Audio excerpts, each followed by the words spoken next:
Nakunan po ng CCTV sa isang fast food restaurant ang magkapatid na Filipino-Chinese matapos po silang pakawalan at iwan ng madumukot sa kanila po sa Quezon City nitong Biyernes. Balita natin ni Ian Cruz, exclusive. Sa CCTV, makikita ang magkapatid na Filipino-Chinese habang nakikitawag sa isang establishmento sa Malate, Maynila, alas 2 sa madaling araw ng Sabado. Tila balisa raw ang mas bata. Habang naluluhan naman daw ang nakatatanda na may kausap sa telepono. Wala raw kaalam-alam ang gwardya ng establishmento ng dalawang bata ay ang napaulat at tinangay sa Regalado Avenue sa Quezon City Biyernes ng umaga nang banggain at agawin ng sakyan habang sakay sila. Umiiyak yung malaking bata. Ano sinasabi dun sa kausap? May narinig akong yung sinasabi nung malaki na anong nangyayari dyan? Sabi niya. Ganun lagi, tinatanong niya, anong nangyayari dyan sa bahay? Sabi niya, ganun lang.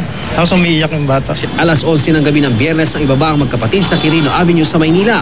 Puwasok sila sa isang fast food chain at kumain. Kalaunan, napansin ng gwardya ng fast food na tila may problema ang dalawa. Nang tanungin, telepono raw ang hinanap ng mga ito at doon na napaluha. Pasado alas 2 ng madaling araw nang nasundo ng mga kaanak ang magkapatid. Ayon sa anti-kidnapping group, walang ransom na ibinayad ng pamilya ng mga biktima para sa kanilang kalayaan. Pero umabot daw ng 5 oras na sila ipaikot-ikot hanggang sa dalhin sila sa mataong lugar sa Bulacan. Nilakad lang sila talaga na hindi man lang sila pinaringan o basta't simple lang yung paglakad.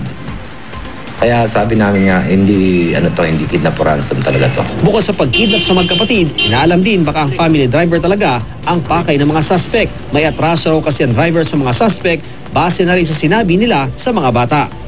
Ang sinasabi lang nila huwag kayong matakot, hindi naman kayo ang dito, mayroong atraso sa amin yung driver nyo, yun lang sinasabi lagi.